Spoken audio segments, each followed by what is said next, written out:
construction, resource conservation, and community health. Because of these impacts throughout our initiative, we believe that it was important to bring together our local energy providers, as well as our consultant, the Rocky Mountain Institute, who will be contributing today by teleconference from Colorado, to bring these two parties together for an educational session that we hope accomplishes several things. First of all, we want all of us working on our initiative and those involved in the public, those who are interested, to have an understanding of what OPPD and MUD are doing, what their future demands are, and what their plans are to meet those future demands. We want to provide all of us in Omaha the opportunity to hear the views of Rocky Mountain Institute, who is a nationwide leader in thinking in the area of energy efficiency. And finally, we hope that this forum and the education it provides will help our initiative help OPPD and MUD to meet their goals and even go beyond their goals. In the future, we plan to invite Congressman Lee Terry to address our advisory committees on federal energy legislation that is ongoing right now. So we look forward to that. I'd like to thank OPPD and MUD for their willingness to participate today and for their sponsorship of the Rocky Mountain Institute and their participation. Finally, today's discussion is being videotaped by Bill Moore of U.N World, and the video will be available on the U.N World website as well as on the Environmental Omaha website. And with that, I would like to introduce Marcella Thompson, who will be our facilitator today. Marcella is the Director of Sustainability at ConAgra. She's a member of our Environmental Omaha Core Committee and serves as the chair of our Resource Conservation Committee. Marcella?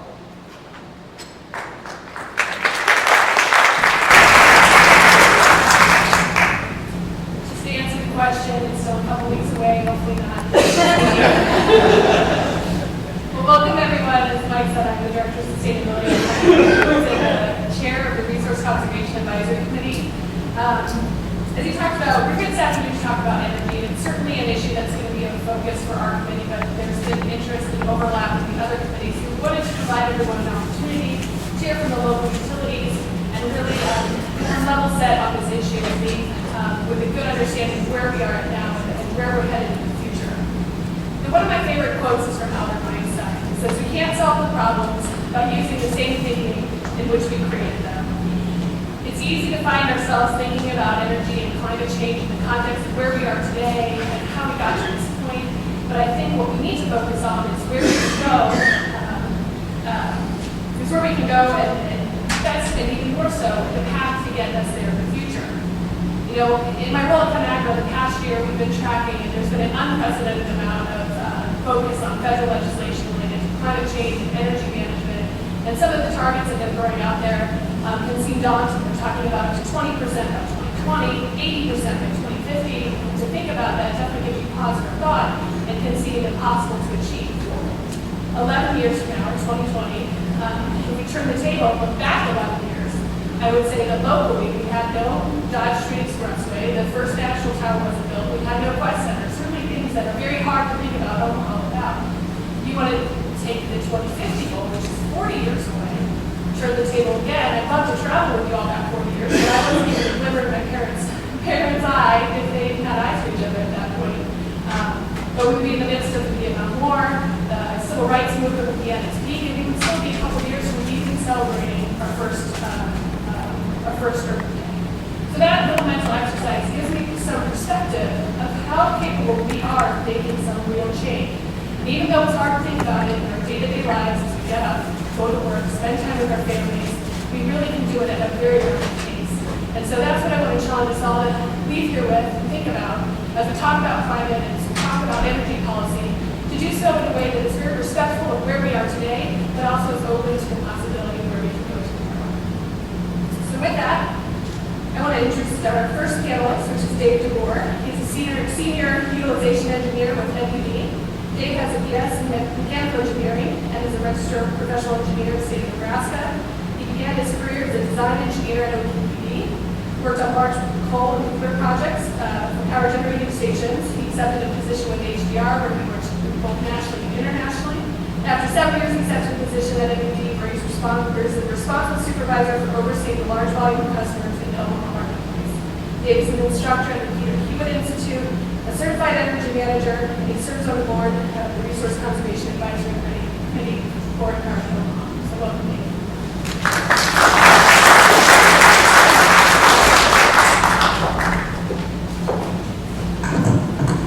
Oh, wonderful.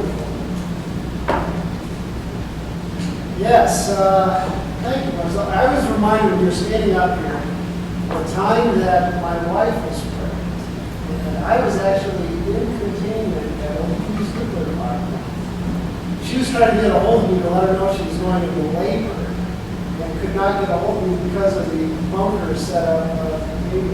Ultimately, the guards tracked me down. And I'm like, I did nothing wrong. I promise I did nothing wrong. And I don't know if your license got paid or not. Well, thank you for that introduction. What I'm here today is to just kind of give you an overview, a foundation of some of the trending associated with both the gas and water in the metropolitan utilities area. I start off by really a picture of my family. Because when we talk about sustainability issues, it's pretty easy to get caught into a combination of, boy, what can the Rocky Mountain Institute do for you? Or what can the city of Omaha do for you? Or what can OPPD or what can MPD do? But sustainability practices and procedures and trending really begins with us. It starts with us, the family. In terms of who we are at MUD, we represent the 5th largest public utility here in North America. We have about 200,000 gas customers and about 200,000 water customers. Together there's 400,000 meters that we work with and around the metropolitan Omaha area. About 4,000 mains on both those groups totalized together. But we've been here for about a century. And we welcome those opportunities and we look forward to serving Omaha for another century. Today I'm going to walk through about 5 minutes with each one of those bullets, give you an update on natural gas reserves, talk a little bit about natural gas efficiency. Natural gas, unlike other fossil fuels, is very efficient just in terms of its molecular makeup and also how it gets to your burner tank. Also, we'll go into gas and water trending, some of the initiatives that we're taking at MUD. And then I'm going to close by really setting a little bit of a challenge to environmental Omaha and maybe some things we should be looking at for the city of Omaha.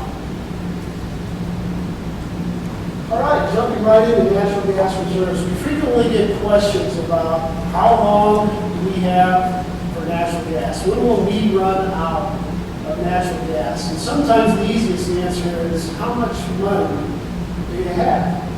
Because if you've got a big pocket of money, we can find gas just about anywhere.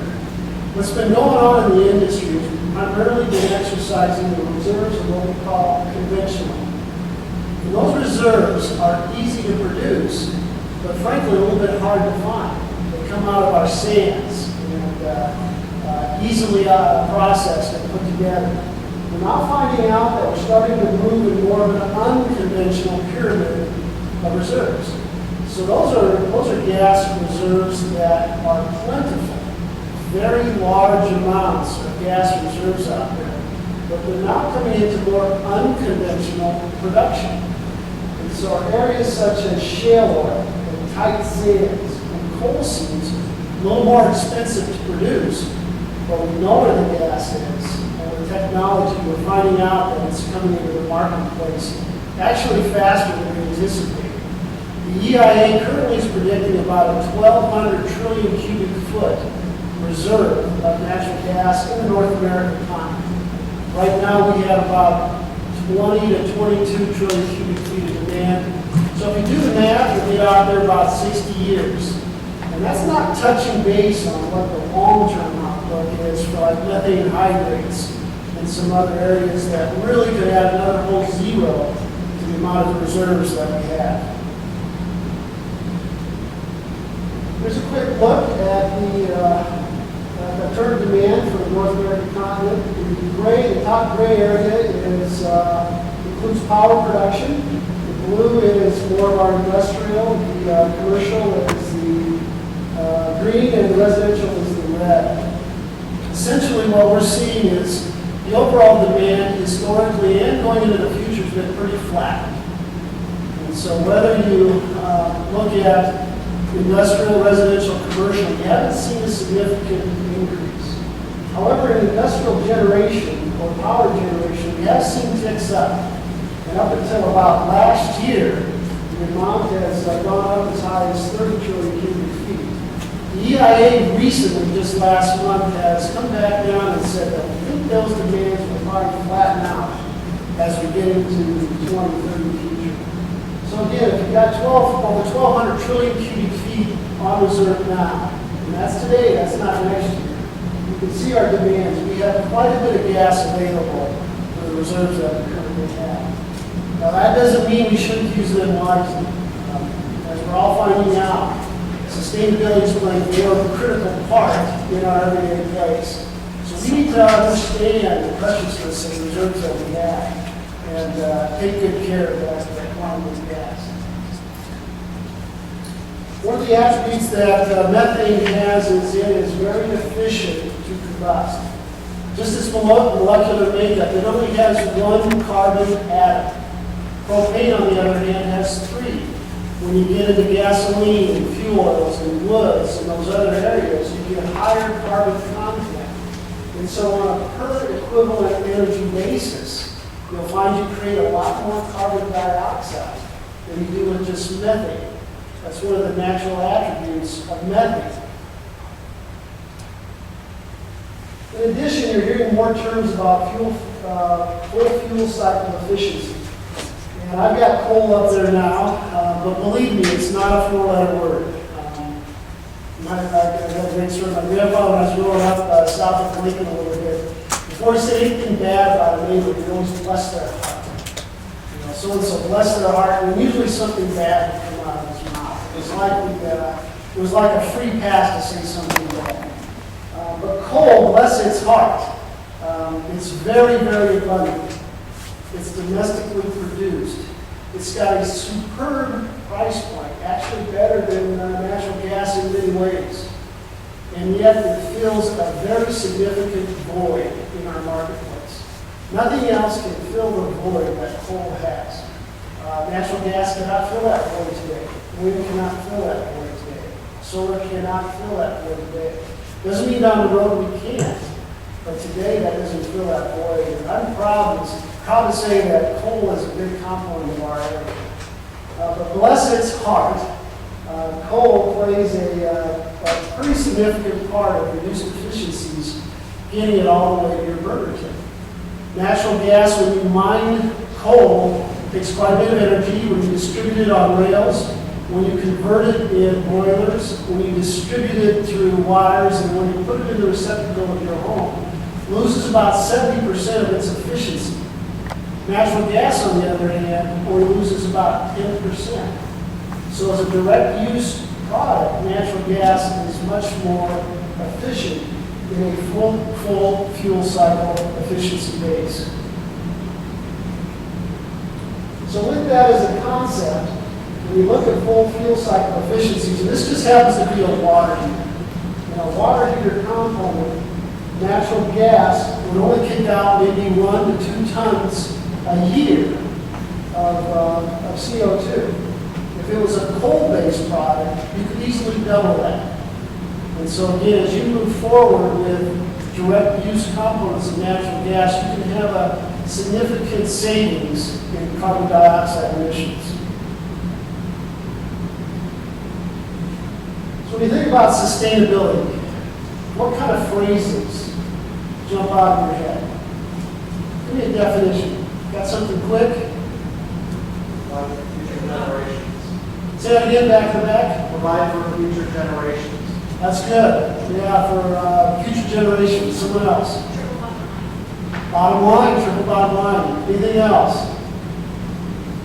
I've done focus groups with just my buddies on ski trips, in the office, Sustainability is a word that the general public does not recognize. And frankly, even when you get in your own committee groups, it's a word you probably should struggle through. Actually try to understand what you're defining as sustainability. Because you will get all kinds of answers, all kinds of solutions, all kinds of directions. And believe me, mine is different than yours. And the person sitting next to you is different than theirs. For me, the definition I've come up with is really a combination of a lot of different views. I like the word redevelopment. For the most part, our life support systems already exist. The way we heat our homes, our clothing, our shelter, they already exist. But I like to use the word redevelop instead of recreate because we've got to think over how we're doing our life support systems. I like the life support system because it kind of gives you a sense of urgency. The time is now to really get a hard thought process on what we're looking at for supporting our systems for transportation and abundant life. And so I love the Norman Rockwell picture of about 3 generations of people really sitting down and enjoying abundant life. Another analogy I've used with some of the people at work, I think of it a little bit as a relay race, where each participant is another generation. And so you're handing a baton from not yourself to another person, but to your son. And he's handing it to your grandson. And he's handing that baton to your great-grandson. And that baton's not necessarily made out of wood, it's on environmental resources. The game then is not how you finish that race or how fast you finish the race. The game is, what's your baton look like at the end?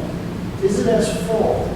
Is it as abundant as when we got started back in the Industrial Revolution? All right, let's kick into some trending. Over the last 30 years, natural gas consumption per customer has, this is on our MUD system. We're going back to the 70s with the high-heeled shoes and the bell-bottoms. Sticks was my favorite group. I like Kansas. So going back to the 70s, over the last 30 years, natural gas per customer has decreased about 50%, stayed the same, or increased 10%.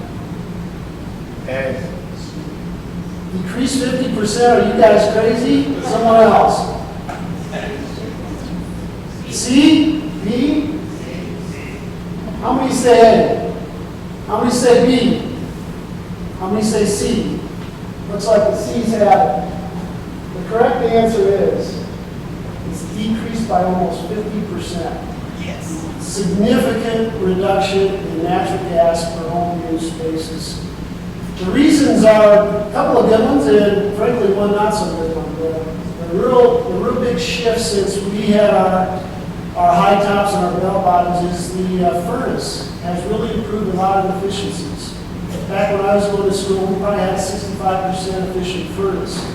We now mandate legislatively a 78% efficient furnace. Most of those are 80, and we're getting a lot of 90% efficient furnaces in our homes. The other thing that's quite significantly is the envelope of our homes, our commercial businesses, and our industrial facilities. Those envelopes have better insulation, better windows, better doors, better weather stripping. All have really made a significant improvement on the reduced load for our gas per home customer basis. The third item that's made a big impact is the amount of internal loads. This is a not so good thing. When I was going to high school, we had one TV. I had to get up off the couch to turn the station. Now I've got 4. We had one refrigerator. We had 2, and we had one freezer that I just got rid of. We also had no laptops, no computers, no DVRs with those fans that constantly have parasitic power. I've got all that stuff now. So parasitic loads and internal loads really contribute to the degradation of heat load in your home as well. Another question. Your gas and water heater, your gas furnace and your water heater represent how much of your total home or your business load? A68, B82, or C99? Now this is your gas load.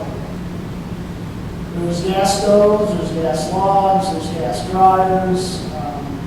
How much of your load do you think is furnace and water? C's the correct answer. 3/4 of your load is really the furnace. The other fourth is water heating. If you want to make improvements on your business, if you want to make improvements on your water heating, those are the two areas to start with. If you want to look at a hard evaluation of your gas bill, get things down to less emissions, better dollars, better bottom lines. Start with those two items. This graph's a little hard to see. When I brought it in, it was in red, but now I see it in gray. This is pretty interesting.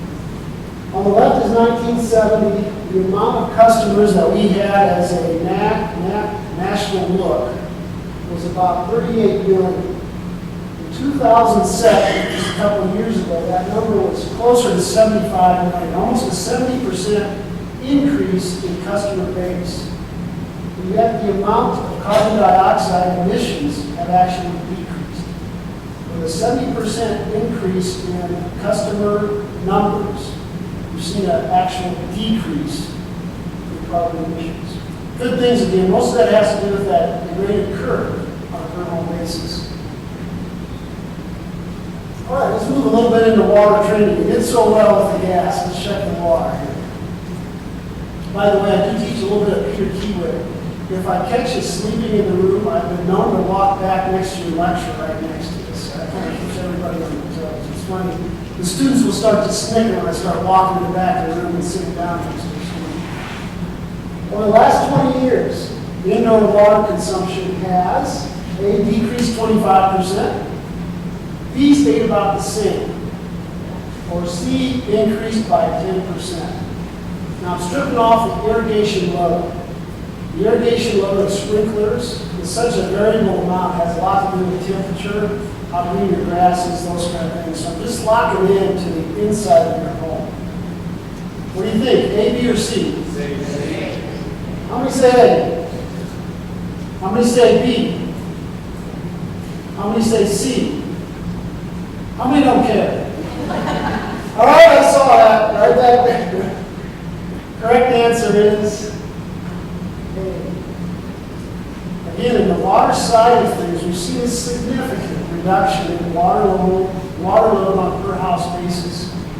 Most of that, again, is due to federal mandates of toilets and shower heads. Back in about 1992, we started introducing the 1.6 gallon per flush toilet. Prior to that, it was 3.0, and prior to that, it was 5.0. Pretty significant reductions in just flushes per person. The other thing that's been a big impact is the shower heads. Low flow shower heads are a significant player in reducing the overall consumption of water. We expect this trend to continue. We see 25% now, but we know only about half the toilets have been converted. We know only about half the shower heads have converted.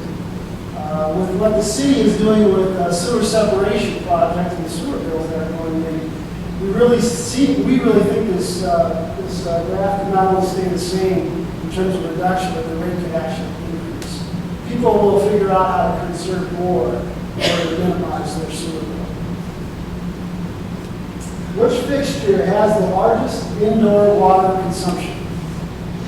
This one's harder. This one I really didn't know until I looked it up. A, the toilet, B, your shower or your bath, depending on what you do, or C, your washing machine. I suppose that depends if you got 4 or 5 kids too. How many say A? How many say B? How many say C? Yeah, pretty split.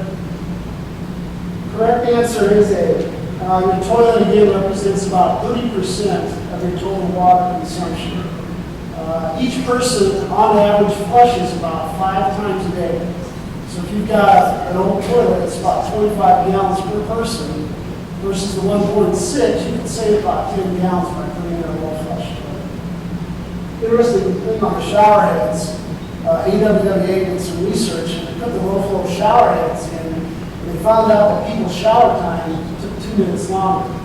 So even though the shower heads are producing less water, people tend to shower longer. The net effect is still a low flow shower head is the way to go. In terms of MUD, the initiative on the water side, we are going to continue to be a strong advocate of water conservation. do so by employing several of our employees to go out and educate civic groups and students throughout the OPS and Miller and city areas. Essentially, they do presentations on how to use water wisely or how to make the maximum use of our resources. We put a lot of effort into the education part of water conservation. The other thing we have for the residential rate people in the room is we have an inclining block rate on our rate schedule. And what that means is during the summer when you're using more water, you jump into a higher paying rate. So you actually pay more on a per rate basis in the summer for using our water. It's an inclining block rate. We normally refer to it as our conservation rate. The last thing, this was more mandated by the federal government, but we put a lot of resources into wetland mitigation. We worked with, it's a location in the confluence of the Platte River and Missouri River, several hundred acres that we have gone into wetlands and aquatic wildlife, several hundred acres at that location. The other areas near our wells. We've got a series of wells in Douglas County and Sarpy County that we've initiated some green space for wetland mitigation. The grading and seeding and the cost of the land have cost again well over $1 million. This is a picture of a bald eagle on top of an electric motor, about 200 horsepower electric motor, bless its heart. That the eagle doesn't seem to mind. It really recognizes that area down through that area. And I guess the big point of this slide is to know that at MED we do take water conservation very seriously. So again, when we talk about sustainability, really setting sustainable priorities, I want to hit you with this very last point. When I sit down and think about what I want to do with my pocket resources, so again, let's go back to that very first picture of our families. When you do this family meeting, you say, hey, I've got $500 to spend. How do I get the best bang for my buck? You know, and I think it's a little bit of what we're struggling with through Omaha. How do you make the best bang for your buck? Are you better off putting an occupancy sensor in your room? Are you better off putting in a better window? Should you get on your bike and pedal it to your neighbor's house instead of driving in a car? How do you begin to define a priority for where to put your money? From my perspective, I look at it from two ways.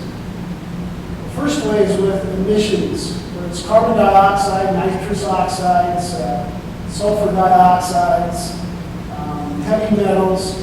I think the air we breathe is a critical component.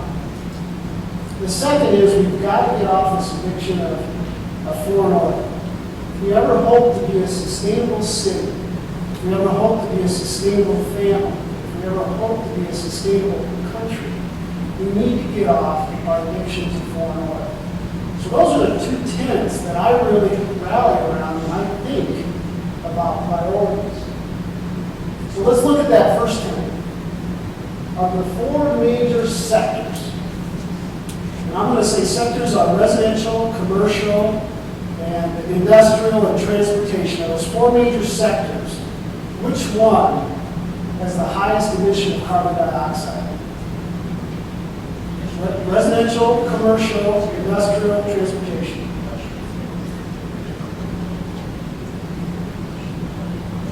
Transportation. Transportation is slightly ahead of industrial. Now, electricity generation is embedded in each one of those three, but it's still transportation. The petrochemicals we put in our vehicles play a significant role in the amount of CO2 we put in our life. The second tip, of those same four major sectors, which one is the most dependent on foreign oil? Pretty easy. Transportation by far, absolutely by far. The other two don't even play into it. So when we look about where to put our priorities, when we look to figure out where we're putting our resource bucket, as a city of Omaha, I would really challenge you to look at the transportation sector. how are we moving? How are we putting people from point A to point B? Are we taking our bike? Are we walking, or are we taking our car? Pretty much I see roughly 50 people here. There's a pretty good chance we have about 40 cars out there. I doubt anybody took their bike. I doubt anybody walked. Who walked? Good for you guys. But the transportation sector is really something to take a hard look at. At OPPD, we have made a movement. We got a sustainable effort going into compressed natural gas. We've got a fleet of 62 compressed natural gas vehicles right now. Over the last decade, we've displaced 2.6 million pounds of carbon dioxide with that fleet of CNG vehicles. We've also displaced about 28,000 barrels of imported oil. So I close with this. In terms of sustainability initiatives, at MED we really endorse water conservation. We strongly encourage consideration of full fuel cycle efficiencies. And consider alternative transportation designs and fuels. And the fourth one that's not up there, make sure you bring it home. Make sure this isn't something OPPD does or MED or the Rocky Mountain Institute. Make sure you bring it home to your family, to yourself. That's all I have. Thank you.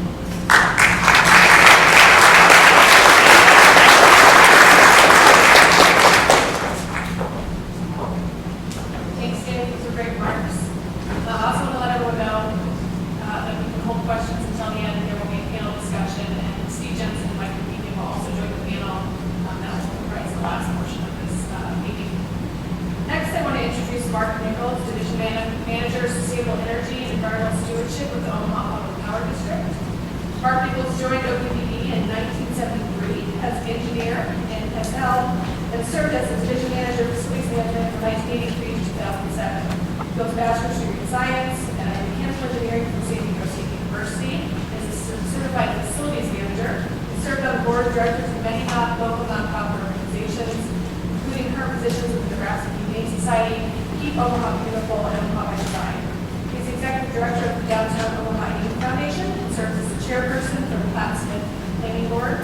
Mark is also a member of both the Resource Conservation Advisory Committee and the Core Committee for Environmental. Welcome, Mark.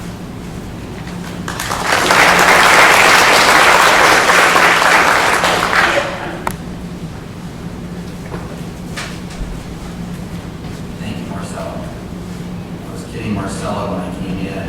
She was walking down the steps and I asked her how long. And she said weeks. I said it's hours. I'm really pleased to be here today and have the opportunity to visit with you a little bit about my company, Omaha Power District, and how we fit into this whole picture of sustainability. Before I do that, I just want to tell you what drives me every day to come and do this job and weigh in. About a year and a half ago, I attended a meeting in Washington, D.C. There were people from 80 countries around the world. The total focus was on energy. We spent about 4 days talking about energy. When I walked away from there, I came away with three things. One was energy is directly related to the economy of your country. If you don't believe that, think what happened when we got $4 gas last year and what that did to our economy. The second thing is that energy is directly related to the national security of your country. There's a reason that we're in the Middle East. One of the major reasons is because of oil. Dave talked about oil and our dependence on foreign oil. We're over there fighting to sustain our need for foreign oil. And the last thing that I came away with, and this is the one that I think is very interesting because it's really not arguable. It has to do with demographics. Between now and 2040, that's only 31 years from now, between now and 2040, our little world that we live on, which has 6 billion people on it today, is going to grow to 9 billion people.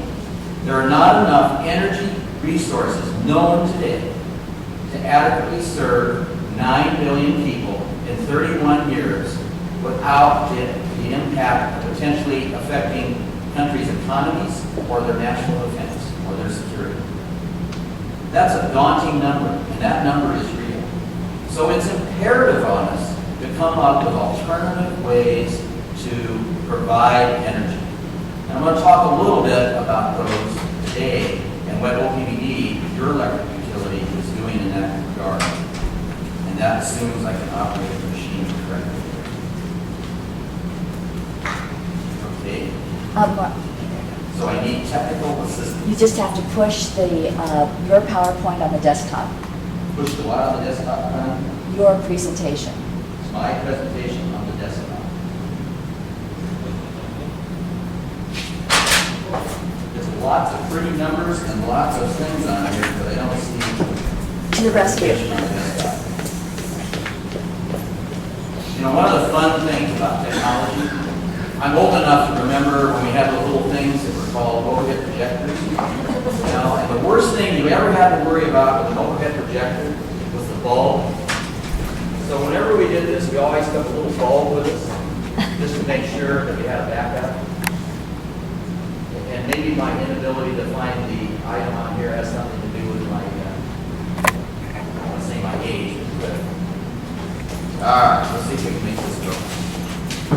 So why is OPPD even looking at this? Why do we care? We're a utility, we want to sell energy. We want to sell as much energy as possible. Well, number one, OPPD is a public entity, just like MUD. Our shareholders, our rate holders are one of the same. So you, as our customers, are the ones that drive the direction that we go in. So about 2 years ago, we sat down and we do a strategic planning process in the spring of the year. And we listened to what you were saying. And at that time, you were telling us very clearly that we needed to be more sustainable. OPPD has always been an excellent steward of the environment. We've always done the right things for the environment. We've always done what's ever required of us for the environment. But what we hadn't done was to try to be a leader, to try to be out in front of them. So we made a conscious decision to move in that direction. And so what I'm going to share with you today is our definition of sustainability. It comes in 3 areas. Renewable energy. How do we integrate renewable energy into our generation mix? Energy efficiency. How do we help you become far more energy efficient than you ever have in the past? I purposely use the word energy efficiency rather than conservation. We don't want you to take candles and go back to the cave. We simply want you to use our product more efficiently than you ever have in the past and be able to retain the same level of living that you have today. This room is a great example. We were in here last week with the Green Omaha Coalition. My colleague Denise Keene was there. And it was interesting. Connie already mentioned about the water bottles. We had plastic water bottles instead of reusable ones. From an energy standpoint, the other thing with here was the lights were on full, much brighter than they are here today. And the temperature was about 20 degrees colder. That's not making real good use of energy. Hopefully most of you, although being in the facilities business, I understand that not everybody has the same temperature. Most of you should be relatively comfortable with it. And at least as near as I can tell, the lighting's not too bad. So what do? We save some energy. That's what we're going to try to help you do as a utility. And then the last piece is the overall sustainability. How do we build things? How do we site things? How do we make sure we're making the best utilization of the resources on this little thing called Earth? OPPD set forth 2 objectives in the last 6 months. Number one is that we had a goal established in January this year to integrate 10% of our generating resources as renewables. We chose that because as your utility, we have 2 mantras. One is we have to provide you with reliable power. And number 2, it needs to be affordable.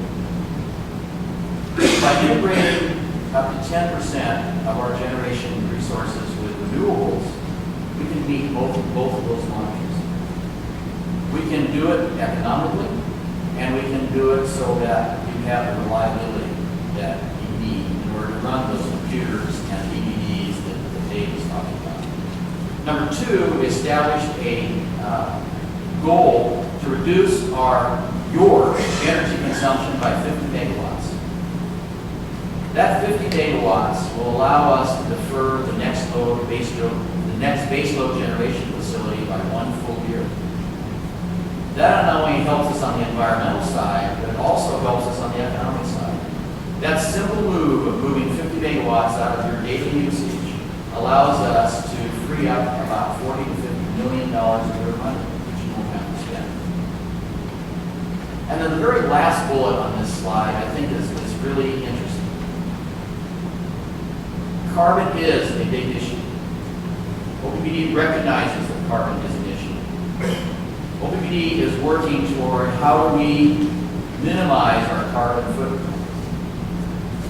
We think by 2020 that 47%, give or take a little bit, of the energy we produce for you can be carbon free. How do we do that? It's going to be made up of traditional renewables, wind, solar, landfill gas, hopefully some other type of energy that we haven't thought about today, and nuclear. Nuclear is a carbon-free resource. We're blessed in Nebraska. We have 2 very safe, very economical nuclear plants to provide lights for us every day. So we think that that's a very attainable goal. What are we doing today? Just to give you some examples. OPPD has our very own wind turbine, which is in Valley, Nebraska. By today's standards, it's relatively small. It's less than a megawatt, but it hums out there. It's not in a great place when it comes to wind, but it does a really good job.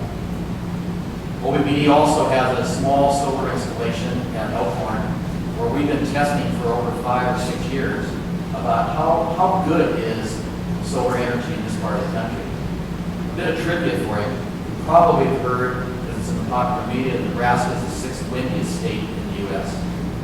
We're also the 9th sunniest state. We have as much solar energy available to produce electricity in Nebraska as the state of Florida does. And for once, we have an advantage over the state of Florida. Because when it's 20 below zero in Nebraska, and it's a really sunny day, and it's 85 in Florida, where everybody wants to be, we can produce more electrical energy in Nebraska on our little photovoltaic cells than they can in Florida. Because the technology is, the colder it gets, the more efficient it becomes. So that's just a fun piece of trivia that people say Florida's better than Nebraska, and say, well, we do better when it comes to producing energy from solar. Landfill gas. We've had a landfill gas facility out of Douglas County landfill for several years. We're producing about 7 megawatts out of that. By the way, methane is this is terrible English, but a much worse polluter in terms of greenhouse gases. And by capturing that methane and burning it in engines to produce electricity, we reduce the output of that methane dramatically. That's helpful. Ainsworth, which is kind of north central Nebraska, Nebraska Public Power District, built a wind farm out there about 3.5 years ago, 4 years ago. We take about 10 megawatts out of that wind farm. So some of the energy you're using today is coming from our low wind turbine at Valley and coming out of Ainsworth. Also on March 15th of this year, a new wind farm was developed and went commercially available on March 15th. It's called the Elkhorn Ridge, which is in Bloomfield, which again is in north central Nebraska. That wind farm produces a total of about 80 megawatts. That 80 megawatts out of that, OPPD is taking about 25. Creighton University, we're partnering with Creighton University to do a commercial scale solar project. Hopefully by the end of the year, when you drive by Creighton, it'll become very visible that that project is there. We want to see, can we really integrate effectively commercial scale solar into our generation mix? We see wind and solar in terms of a renewable resource. They kind of complement each other. Because in Nebraska, wind tends to only blow at night. And I know everybody says wind always blows in my house, but typically wind tends to blow at night. Also, the best winds are in north central Nebraska. By the way, they only blow about 40% of the time on average. So 60% of the time you still have to have another resource to provide time.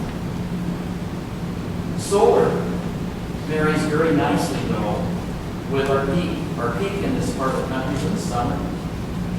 So we see the solar as being a distributed model for us, where we have lots of solar panels around the area. So at 2 o'clock in the afternoon on a July day when it's really hot and everybody's using a lot of energy, we want to be able to go to that solar resource and have us help us get through that hump. And then at night, the wind, it'll help us provide energy for you at night. So they make a very nice marriage. In addition to that, we currently have a request for proposal out on the street where we're going to increase the amount of wind that OPPD is going to use for generation to help us meet that 10% goal that we have. Let's talk a little bit about energy efficiency. Where are we with the energy efficiency picture? Think of all the businesses that either you're in or that you go to. Let's take McDonald's. You suppose McDonald's sits around and goes, okay guys, how many less hamburgers can we sell this week? Can we work on that? I want you to sell 20% less hamburgers. My guess is they probably don't do that. But we as a utility, remember that 50 megawatt goal to reduce the amount of energy that you're using? That's exactly what we're doing. Instead of reducing the number of hamburgers we sell, we're trying to reduce the amount of energy that you use so we can harvest that energy. So we can use that energy to help bolster our economy by using energy we didn't have to build a new power plant for to attract the industry growth. Somebody once said, the cheapest kilowatt that anybody can produce is one we save. So why not do that? We'll save that kilowatt over here, and when Business ABC comes to Omaha and creates jobs for us, that we can use that kilowatt that we've already saved. We don't have to spend money to produce new.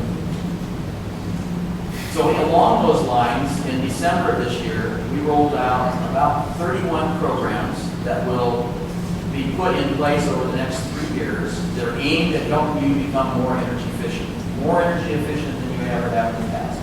Lighting's a huge one. I used the example of this room because it was a great one last week of what not to do, and this week's a pretty good example of what you can do. Simply by upgrading your lighting, making changes in the way you use your lighting, can, if you're a residential customer, can save you maybe 10% of your energy. If you're a commercial customer, that jumps up to 20 or 30%. And it's a pretty easy one to do. How many people in here have compact fluorescents, at least one in your home? Pretty good. So for those of you that didn't raise your hand, go to Walmart tonight. For about $6, you can buy a 3-pack and try the compact fluorescent. And guarantee you, it's not the compact fluorescent of the late 80s, early 90s. Much better technology. They look just like an incandescent bulb, and they use 75% less energy. Same optic. Energy Star Homes, OPPD just got an award for efforts in helping builders do more Energy Star homes in our area. Energy Star homes are homes that are more efficient overall for both gas, water, and electric, by the way. Continuous commissioning, that's a commercial product that we have, and we help our customers commission their businesses so they can use energy more efficiently. On average, we achieve about 20 to 40% reduction in energy. Again, gas and electric both. Real-time monitoring, that's an experiment that we're doing. Think about it when you go and buy something. Do you ever buy something without looking at the price? You ever go to the gas station and not want to know how much it's costing you or how much you spent when you put in the fuel tank? Our product is one of those products you have no idea what it costs when you're using it or how much you're using it. Real-time monitoring is going to allow us to provide that information to you. How much you're using, what is it costing? And hopefully give you information so you can make wise energy decisions in your use of our product. So we have an experiment out there with about 150 customers that started late last summer, early fall. We're going to carry that for about another 6 months or so, and see if customers' habits can be shaped by providing them with knowledge. Low-income homeowners, energy efficiency. OPPD was instrumental in helping the legislature look for a bill called LB 101 last year. That bill provides funding by the utility and taking some money from sales tax, marrying it together, and helping the people that have the least ability to make a change in their energy usage low-income people make those changes so they can have some of the benefits of those that are fortunate enough to be able to afford it for themselves. Air conditioning controls, you'll see a pilot come out on that, both for residential and commercial sometime in the next couple of years, where we will come out and not what we did 25 years ago when we shut the air conditioner off for a long time, it got real hot and everybody goes, this sucks, I'm getting out of here. What we'll do is on a very small basis, we will come in on maybe 5-minute increments, shut your air conditioner down, you won't know it's down, and when we got tens of thousands of those out there, we can actually start shaping and shifting the load. So again, we just bring that demand down. And it's a very simple way to do it, and yet allows you to have the same level of comfort that you're used to.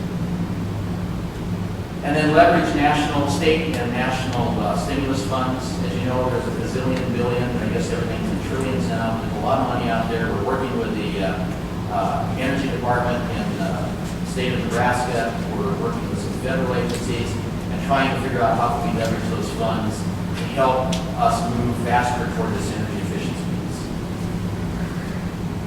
We talked about a few issues before I wrap up. Dave talked about coal and the part that coal plays. By the way, coal is over 60% of the energy that we produce for you comes from coal. On a national basis, that's about the same. So coal is really important. Coal's not going to go away. Remember I said that wind blows 40% of the time, really, really good wind? You got to have something that covers the other 60% of the time. So we're on a journey. At least that's my view. We're on a journey in how do we go about making a transition to new energy resources and have energy resources abundant for my kids and my grandkids and your grandkids without destroying our economy up front. New clean coal technology, there's some ideas out there, there's some demonstrations out there. Dollars are very, very expensive, but it's going to take us time. Somebody said the other day, if we put a man on the moon, we can figure out how to clean up coal and make use of that energy resource in an environmentally responsible way. So I think we can, but it's going to take time to do that. And transmission grid is 60 years old, give or take, on average. It's kind of old. It's not very robust. In order for us to integrate a lot of new energy resources, particularly renewables, grid, by the way, is a very happy animal and it's stable. It does not like fluctuations. Wind is a fluctuating resource. Solar is a fluctuating resource. So we have to figure out a way how we integrate that into the system. And my prediction is we're going to have to spend a whole lot of money to upgrade our grid in order for us to adequately accept large amounts of renewables. Absolutely technically doable, it's just going to take time and money. Resource integration, again, back to this issue of not just looking at wind and solar as a solution, but other resources that are out there for us. And then the whole point is that how do you integrate those into your generation mix? Environmental. I get calls fairly regularly now about people that say, have you driven across Iowa recently? So my expectation 6 months ago was, have you seen those wonderful windmills? You know what it is today? Have you seen those ugly, terrible looking windmills? So not everybody thinks the wind turbine is a great solution. Not every wildlife person thinks wind turbines are a great solution. So it gets back to this integration and mixture of resources. No one resource unto itself is going to solve our problem.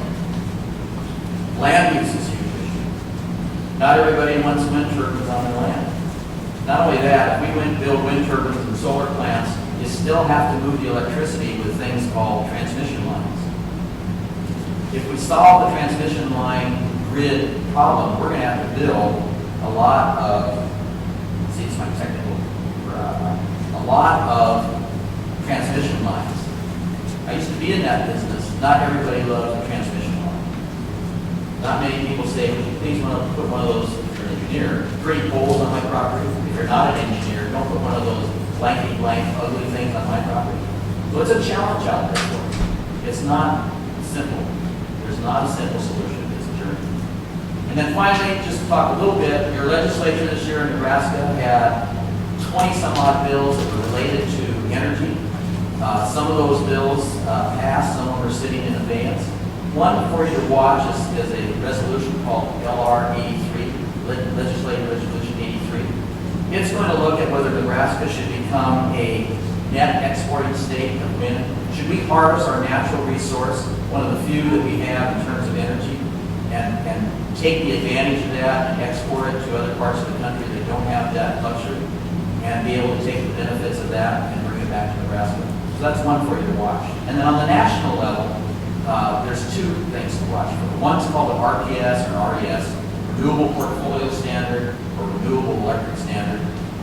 Those would be standards that would mandate how much energy has to be produced from renewables.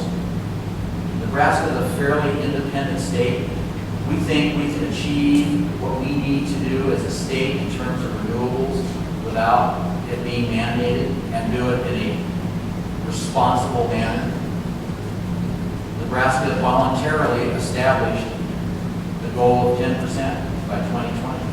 We didn't do that because of a mandate. We did it because we think we can keep your power reliable and economic. And then the other one, and you probably saw the editorial letter, I guess it is, from our CEO Gary Gates yesterday, talking about cap and trade. I think if you have time, go back to the World Herald yesterday, look on the editorial page. I think you need to read that and then make up your own mind. So with that, I'm going to conclude, and we will talk to you later on the 6th panel. Thank you.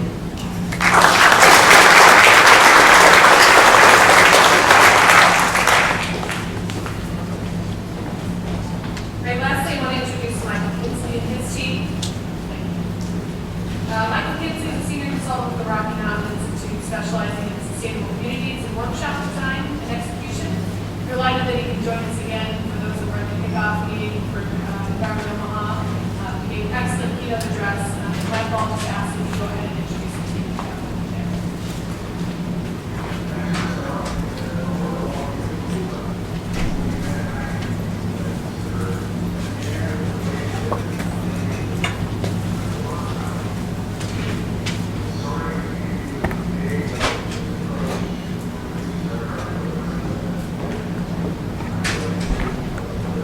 Hey, Michael, give us 1 second. We can't hear you very well, so we're trying to get this corrected. Don't want you to get too far ahead of yourself.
Can we test you out again, Michael?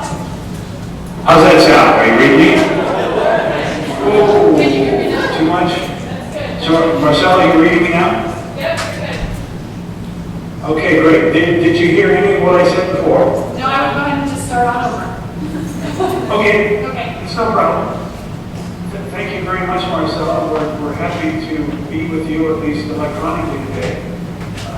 Hello again to everybody there who got to meet back in December. We had a great session. We were there 3 or 4 days, working with a whole bunch of different people in the city, and we thoroughly enjoyed that. Sorry we're not able to be with you in person today, but I think this works pretty well. It reduces our carbon footprint, and we're definitely going to be back, so we will see you in person in the future.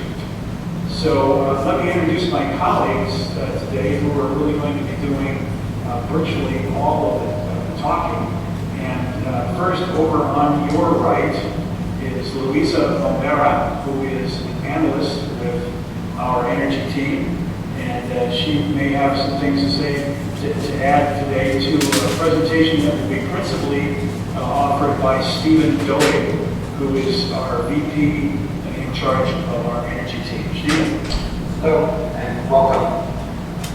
Why don't I begin with a little bit of an introduction to myself, just so you have some background and context. But before doing so, just thank you for your time and attention right now. It's an exciting opportunity for us to talk to you. And I too, is the fact that I'm not out there in person, but we'll plan to be out there in the future. Just a little bit about my background. I'm the leader of the energy resources team here at RMI. We work broadly in all different areas of energy.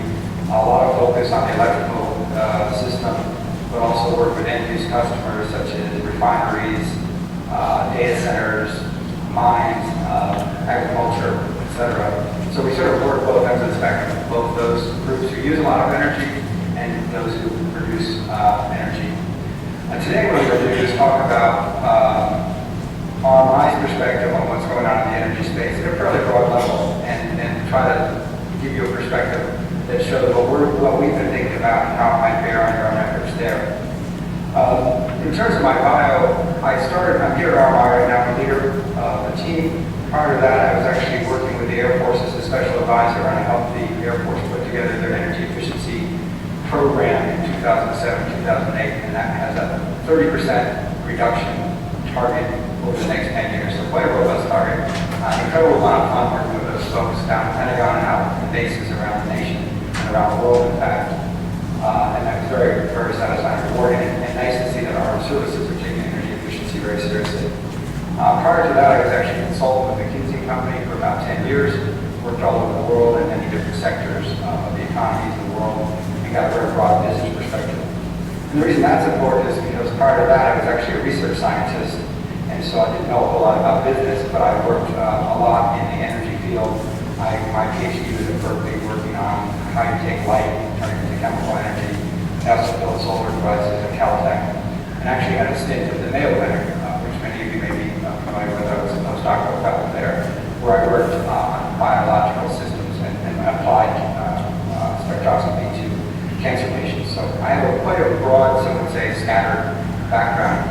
But right now, what I'm trying to do with my team here and the folks at RMI is combine both the science and technology background and the business background and applying it into the energy field. And so that's hence why I'm in front of you today.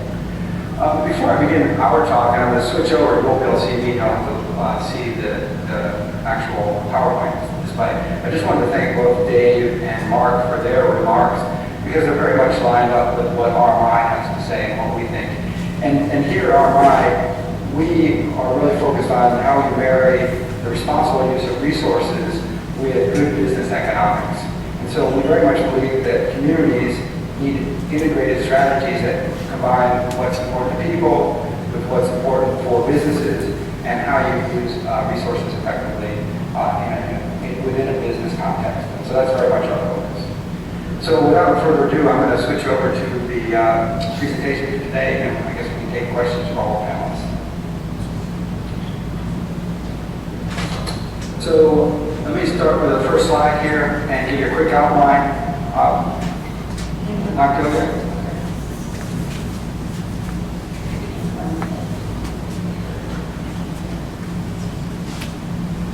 Okay, there we go. So the brief outline of our talk today is going to be talking about the forces at work that we see. Many of these will parallel what Mark and Dave have already mentioned, provide some other thoughts and insights that will pass as well. Very briefly talk about some of the challenges, but then the opportunities that are out there, and that will build on some of the remarks that both Dave and Mark have made. And then talk about some of the solutions that we see coming down the pike, both in very specific ways, such as building efficiency, and then more broadly, how one might put together an integrated program. Because in essence, what we're going to say today is we think that by having a forward-looking program and making sure it's well integrated, you're going to get the maximum benefit for the amount of money that you may spend or save as you go along the way. So in terms of the forces at work, there are really many forces at play right now in the energy industry. And I think it's fair to say that there's as much potential churn and turmoil as these industries have ever faced in the history of their existence. I'm speaking primarily around oil, coal, and natural gas use. primarily going into electricity and then into heating and industrial processes. And so what you see here is a number of different forces that one needs to take into account as you're trying to build a plan. And these range from things like regulation that may be imposed at the national level to different environmental concerns or new technologies that are coming out almost weekly, if not yearly. And so I think there's a lot of exciting but also daunting challenges are out there. Let me just illuminate a few of those. In this next slide, what you see here on the y-axis is the cost per million BTU, and on the x-axis is time. And what we're seeing is we've seen a long period of quite stable pricing for the most part. The oil obviously has been very dynamic over the decades. But it is likely in many parts of the country, whether or not this becomes true in Nebraska, in many respects depends on the program they put in place, but there are escalating fuel prices. And so the work that we're doing in Texas, the work that we're doing out on the East Coast, telling us that a number of utilities, after having put off capital expenditures for a number of years, are facing they need to raise rates. And so that's a real economic impact there. In this next slide, I won't go through this in detail, but this is some of the legislation that's on the table nationally that can have a dramatic impact on the way people think about cost of carbon, the value of energy efficiency, and the value of alternative technologies. And I think it was mentioned by some of the other speakers here, it would be nice to be very proactive and ahead of the curve on this rather than trying to react to what's going on at the national level. And certainly my relatives who live just outside of Valentine, Nebraska, so I very much agree with that approach, especially since they are in north central Nebraska where there is an abundance of wind, and they're wondering how they can use that wind receive to blow continuously to them in a more sort of sustainable, reliable way for themselves.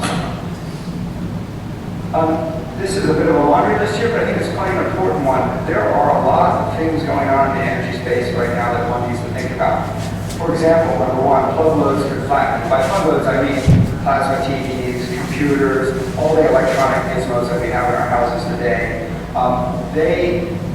We believe that there may continue to be increasing plug load demand, but in fact, there is so much headroom to make these things more efficient that may not turn out to be the case. In fact, as we see convergence of technologies such as computers, cell phones, video equipment, it may well be that there's a decrease. Some recent work we did in data centers would suggest this is definitely the case. The work we did in the design of data center last year showed, and that facility is going to open in 3 months, that you could remove 80% of the energy per unit of service. So we may actually be seeing right now the apex of the use of electrical power per unit of service in the IT industry. I think Marcella brought up a really interesting idea about thinking about perspective and how change happens. If you think about solar PV, so it's photovoltaics, which OPPD is trying to test out, there are dramatic changes going on right now. We're seeing costs drop dramatically, and we're seeing new technologies come on the scene every few months. And so if we think 20 years out, a lot can change in that time. It is possible that solar hydrogen could come on the scene in the next 20 years, and that would affect the variability issue and the ability to store energy. It could be, I'm not saying it will, but it could be that fuel cells actually become economic at some point, and then you have combined heat and power systems that are actually at the residential level, challenging both gas utilities as well as electric utilities. We do know for a fact, and I'll show you some examples, that building designs and retrofits could very much dampen electrical demand, and we've seen real-world cases now that we worked on. Those numbers are on the order of 20 to 50% reductions. And then finally, one that I'm sure the utility system work thinks about a lot is you think about electric vehicles and the chance that they may become a major player and user of electricity over the next 20 years. That is both a very interesting, alluring thing for utility because it's an area to grow in and would dramatically reduce CO2 per mile travel.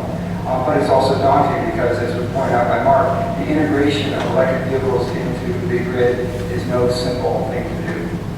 So those are some of the disruptive pieces there.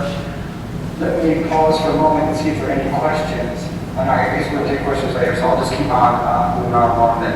Let me just talk about two sides about the challenges and opportunities. So from our perspective, there are a lot of forces at work.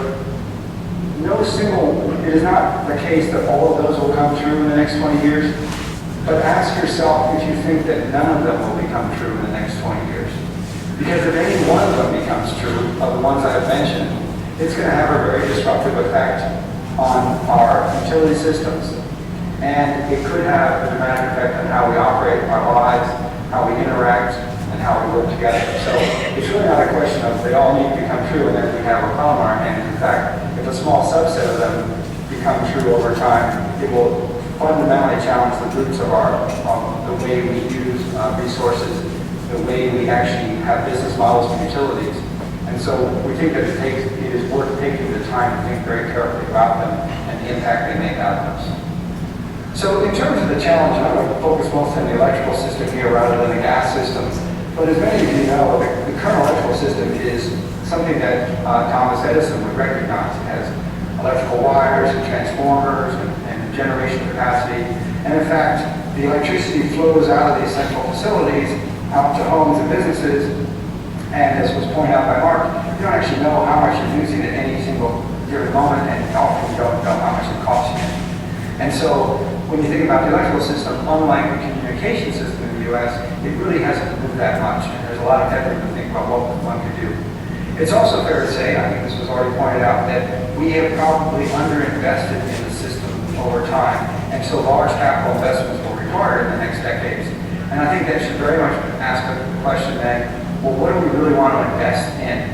Things that we're already certain about and we feel comfortable with, but may become white elephants over time, or what is the next generation that may come back down the pipe. And no doubt a balanced approach will be required, but I think it's really important to think about that set of investments, because if you're going to invest in units that's going to last somewhere between 30 and 60 years, it's critical to try to make the right set decision and have the right portfolio. And then finally, I think as mentioned, the system is brittle. It is not just aging, but in fact open to both man-made and natural disasters. As in some of the work that I've done with the Air Force, one of the biggest concerns they have is about the fragility of the grid system to cyber attack. And with very large pieces of equipment that are moving at high speeds, it is possible to do damage to the system that can take weeks to months to repair. And so that is a critical thing to think about and has bearing on the way you think about distributed generation. So that's the current view, or at least parts of the electrical system. Again, thinking more about electricity rather than gas now, but they're quite interrelated when we start thinking about heating systems in the home. The good news is there are a lot of technologies out here. These are in cartoon form, and I'll show them as real pictures later. But many of the elements we need are out there to help us think about a new system. And I show in this picture here things like windmills and solar panels and homes that are using sun and cars that are plugged in. These all exist today. And the challenge, I think, as was laid out by Mark, is we know how to run central generating plants and run them very reliably. We know how to get that electricity to our homes. I mean, how many people really have problems turning on the lights? Well, occasionally there's an electrical storm, you're out for 2 hours, but in my 49 years, it's been very occasional. So it's actually quite a good system. If you start talking about knitting together technologies that are variable, such as wind and sun, combining that with electric vehicles, which may either be drawing in electricity or putting electricity back out into the grid. If you think about distributed generation like cogeneration, you have to have a much more sophisticated approach. And so I think the good news, bad news story here is the good news is many of these technologies have been developed and are available to us and are being tested, as you heard from Mark and Dave. They have not yet been demonstrated to be able to be knitted together into a system that is reliably meet our demand every minute of the day. And that's actually the focus of a lot of Rocky Mountain Institute's research right now. Let me finish up here and just talking about some solutions. And there's not a full system solution here. That's not really the purpose of the day. It's just to give people a flavor of the fact that there are many things that are happening. It's a very exciting time. And if the city of Omaha and other cities around the nation proactively move forward, I think we can create new systems that build communities, build businesses, are economically good for us, and at the same time husband our resources in a responsible way.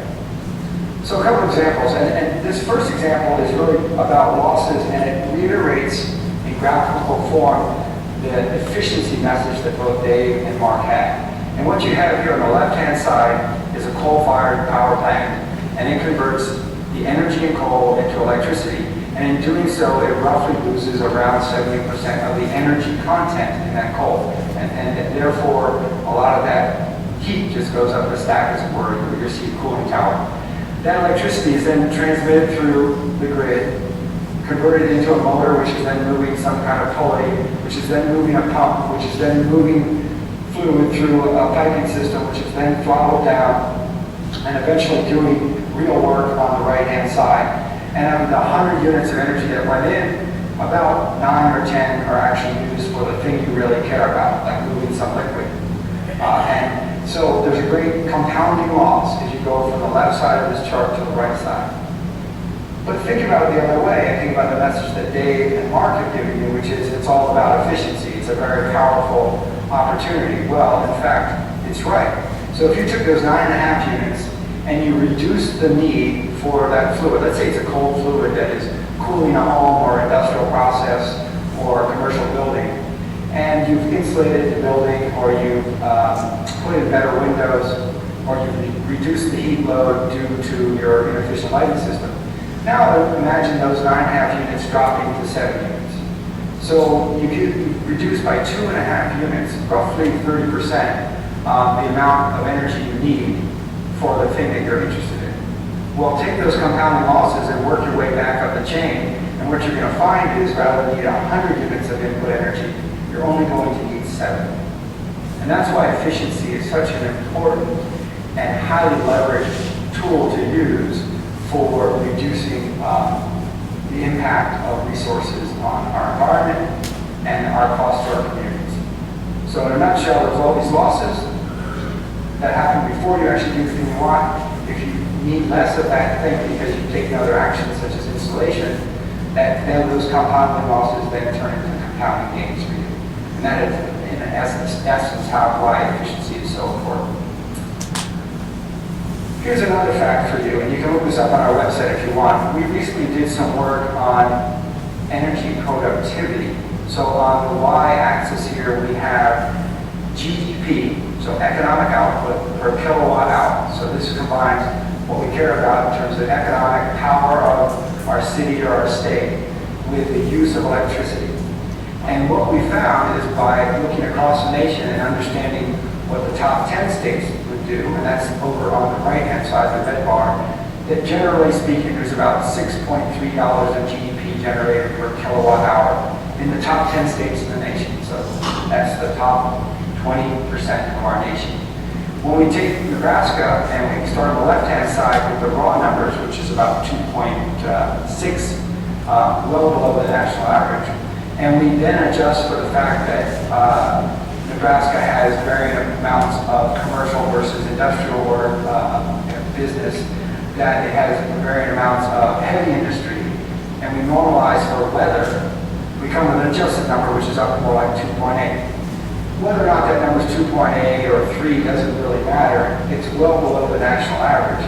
And this isn't anything disparaging about Nebraska. In fact, I look at it very differently. The gap that we see of about $3.50 GDP per kilowatt hour means that in Nebraska you're sitting on an enormous opportunity to use efficiency, because these gaps primarily arise from efficiency. An enormous opportunity to drive energy productivity, which means more economic output per kilowatt hour in, which to me is a very good news story for the state. The question is, how do you capture it? In the next slide, here's an example of one way to capture it, and it refers to a paradigm that we call tunneling through the cost barrier. And it really boils down to this. This is a building in Grand Forks, and a bunch more money was spent on windows, daylighting, insulation, and lighting. Those all dramatically reduced the heat load on the building, which allowed the HVAC system, heating, ventilation, and air conditioning, to be dramatically downsized, and that saved $160,000. So there was a net first cost reduction of about $36,000. But more importantly, by being a much more efficient building, it's generating about $75,000 a year in net savings on energy. So there's a really nice synergy here which says spend more money in some places, which look uneconomic, save money in other places, and overall bring the operating expense of your building down dramatically. And that's one of the things you can do to help close the efficiency gap. In this next slide, which refers to some recent work we did with the Empire State Building, there's a great deal of detail if you go onto the website for the Empire State Building, search for it on the web. But basically, we worked for a number of months with the owners there, Joan Langs LaSalle, which is a very large property management company, and Johnson Controls, which does building retrofits. And we were able to demonstrate that we could reduce the energy use in a retrofit situation, not only building a retrofit of the Empire State Building, by 38%. And so by combining these measures together, an integrated approach, basically able to take out a building that's pre-World War II, 38% of the costs. It's going to be about a 3.5-year payback and save a lot of CO2 over the next 25 years. So there's an example there of what you can do with new buildings, and an example of what you can do with retrofitting older buildings.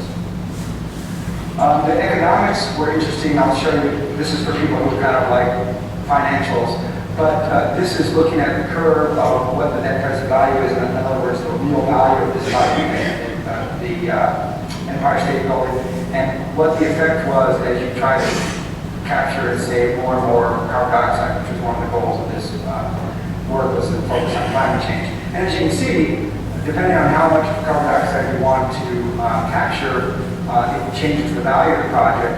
But if you think about it from a community point of view, and the fact that you're going to reduce energy use and CO2 at the same time, for example, for most buildings that are run and operated by municipalities, you can easily access most of the CO2 savings, which is the x-axis here, and still end up in a net break-even point of view or even positive point of view. So what it's telling you is the economics work out quite well. You just have to do this in the right order, with the right kind of integrated design. Finally, on the last couple of slides here, I told you I was going to show you some of those technologies that were cartoons before real pictures. And what we're doing here at RMI, we're working with other states, communities, utilities, is how do you knit all these technologies together in a way that will actually meet demand on a second-by-second and minute-by-minute basis. We've built models to do this, and we're actually starting to test out the work in the field with other large utilities in the United States. One thing I haven't mentioned a lot, and I think it's quite important, at the center of this diagram, it says intelligent grid integration. This is a term that's bandied about a lot in the United States under the term of smart grid, typically. Smart grid is more or less how you tie these things together in the information age so they can talk to each other in real time, be dispatched appropriately, or turned down at the appropriate time. And what you'll see in these technologies is things like demand response has to do with air conditioning and how we can modulate that, as Mark pointed out, and that would be done through the smart grid approach. If we're going to plug in electric vehicles, we want to make sure they charge at night when nuclear plant isn't running at high capacity, and we can use that excess capacity inexpensively. If we have renewable energy and it starts to come on, we get a lot of wind coming through the state, well then we want to charge up things like electric vehicles during that time and not have them charging when the wind isn't blowing. So there is a very alluring potential out there of getting these technologies together, and if you're taking a 20-year view, I don't think one can ignore the fact that they will all mature dramatically over the next 20 years, and we certainly have at least the moving parts we need to potentially create a very low carbon, very robust, very cost-effective system that may not follow the conventional approach that we've taken in the past. A couple of other things to touch on. We think energy efficiency can create a lot of jobs. These pictures here, I don't know if they show that, but there are places that do need to be fixed up. And in fact, you can't outsource jobs that have to do with retrofits, rebuilding, and things like that. They have to happen here in this country. And we think there's a really large potential to get people skilled at the community college level, university level, to think about how do you start entrepreneurial businesses really to do energy retrofits efficiently, economically, and there's a large workforce that's required to do that work. This is a quote from Johnson Controls that does a lot of energy retrofit, and basically their perspective is, given the stimulus money coming out of Washington, given the need in the nation, and given the large paybacks from efficiency that we mentioned from Mark and Dave, there is not nearly enough qualified people out there to help do this work. And so it's something to think about in the city of Omaha. Here's a chart that shows you about global wind power deployment projections, and you can see they're large and growing depending on what scenarios you think about. Nebraska is a very wealthy state when it comes to wind and solar, as has been pointed out already.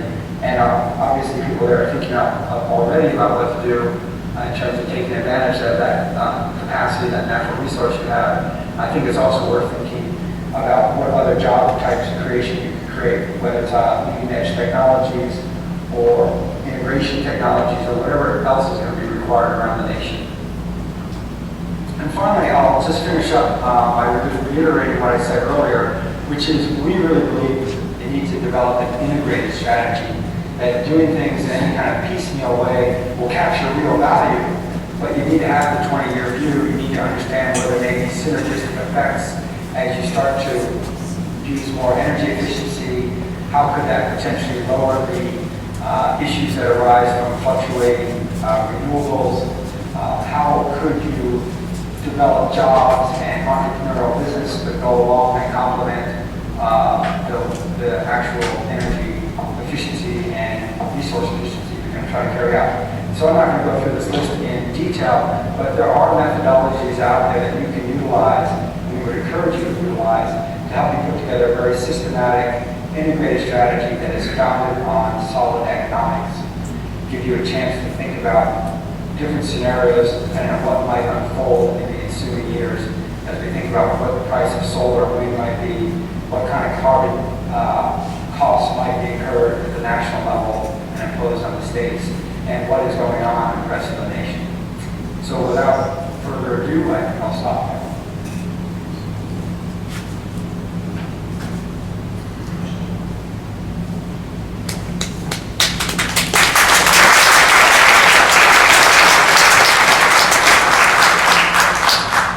Despite it being dark, I think everyone was awake and attentive, so that's good.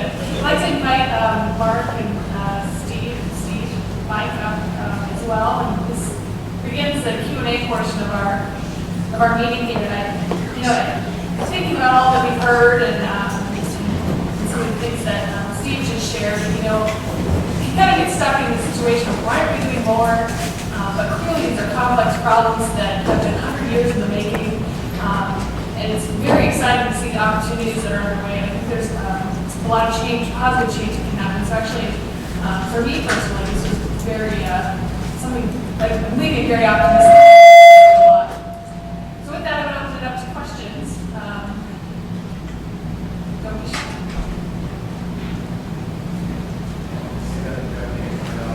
Uh-oh, we lost our video feed.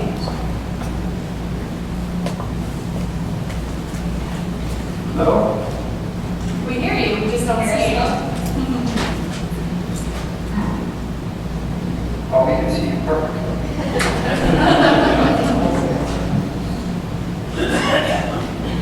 All right, we have a shy audience. There we go. Okay, Dave, in your presentation, you talked about technology solving some of our problems. Do you think that we're going to be able to continue our current first world standard of living and massive disproportionate energy consumption, or will we have to make some sacrifices in order to help those who are currently less fortunate? Will they be able to up the standard that we currently experience, or will our standard have to decrease? How's that going to play forward? Just before you answer, can you guys hear the questions on the video feed? No, I can't. Okay. If they're directed at you, I'll make sure that I send them your way. Microphone around here, so.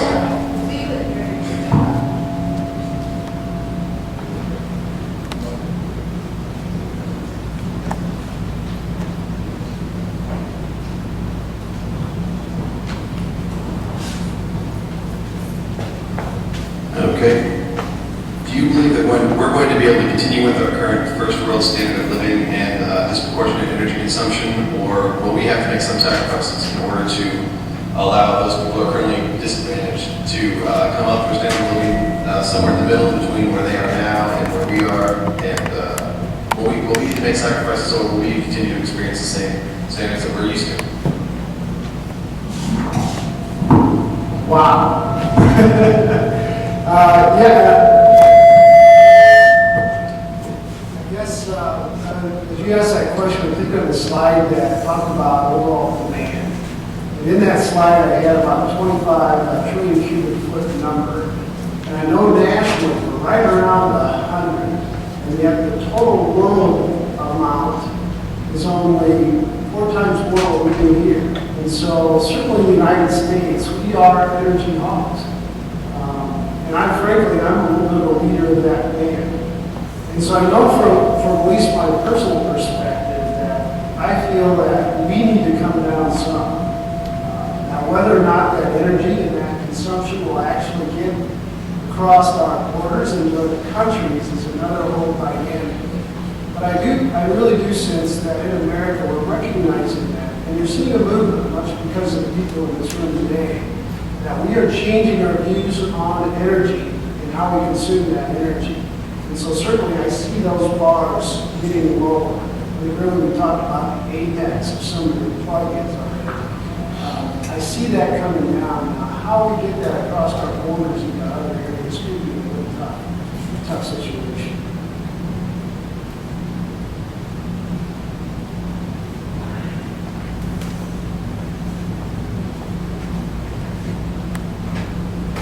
Maybe we can just provide a perspective here from our Institute.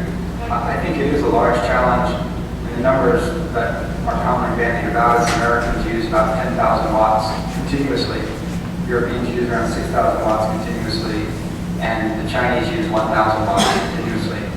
And so somewhere in there needs to be a happy medium. I do hold out quite a bit of hope, though, that between efficient use of resources, where we think we can cut back substantially, and when I say cut back, I mean get more service per unit of input energy. There's a large gap there, an opportunity. In fact, that should be one for Nebraska. If we combine that with the use of energy sources, which are much more renewable, then there's a hope, at least in my mind, that as the U.S. is becoming much more efficient in its use of energy, and the rest of the world hopefully can start to adopt more sustainable or renewable sources of energy, there'll be some happy medium struck there. But I would, it would be remiss of me to say, oh, it's easy and it's a slam dunk, we'll be there in 20 years. It is an imperative for us in America to think very hard about this challenge and to think how much time, energy, and resource we want to put against it to avoid some future state that we would just as soon not see occur. Let me take that one too, as I'm sitting here thinking about it. In my opening comment, I said that one of the reasons OPPD chose the word energy efficiency versus conservation, we didn't want to send a message. We want you to take candles and go back to the cave. And I think the gentleman in your question, I personally do not think we need to lower our standard of living. We simply need to figure out, as Stephen was pointing out, is how do we make better utilization of the resources that we have today, so we can attain that or retain that same standard of living. And then how do we come up with new energy sources? And I would argue that I hope the rest of the world can come up to our same standard by learning from the same lessons that we have on how to use energy far more efficiently than we ever have in the past.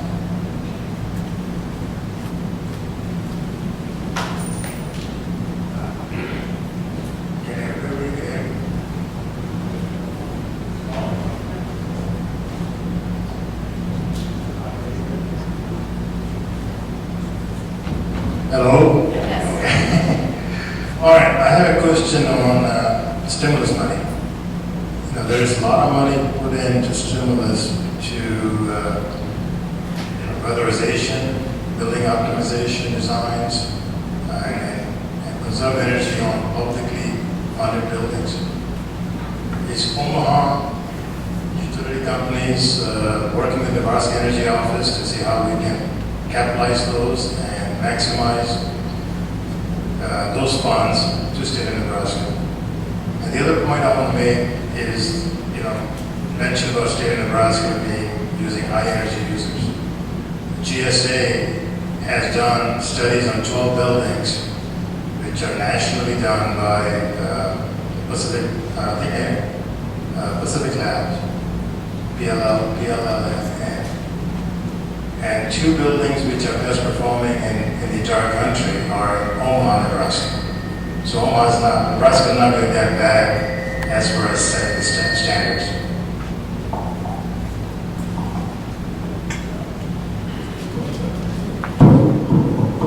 I'll start on that. From the city of Omaha standpoint, we are going to be receiving about $4.3 billion through the Energy Efficiency and Conservation Water Grant Program, with a number of different activities that we're going to be pursuing that we think will help reduce the city's consumption of natural resources.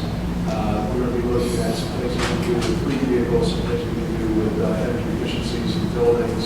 But we're also going to be spending some of that money to do public outreach and education, to also work hopefully with Rocky Mountain Institute, where we'll be doing an RFP to bring someone on board to help us generate a master plan. We're working on this environmental Omaha master plan right now.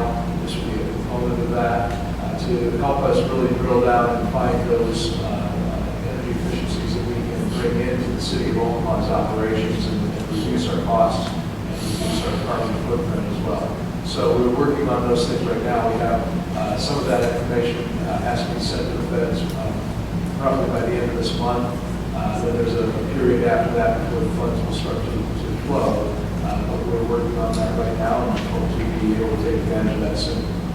I'd also like to say that this work, there we go.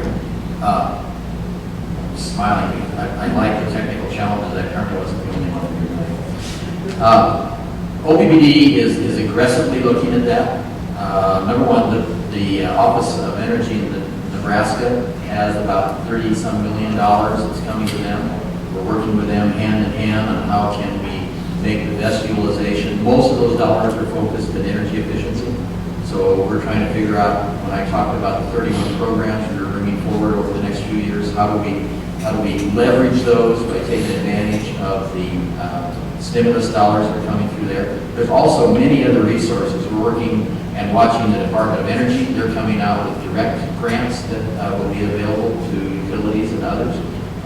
In Nebraska, the Department of Economic Development also has grants that can be used through the block grant process to help cities and counties become more energy efficient. We're working with those. Department of Transportation, we're doing a project, or hopefully we'll be able to do a project to increase the efficiency of our diesel fleet. There's dollars out there for hybrids. OPPD, by the way, not unlike what Dave talked about, his liquid natural gas, right? Fuel. We have hybrid vehicles in our fleet now. So yes, absolutely, we're taking advantage of every dollar that we can find, that we can help leverage those dollars to help move this forward faster and more efficiently, and at the same time, frankly, at least saving your utility dollars on one side of the equation.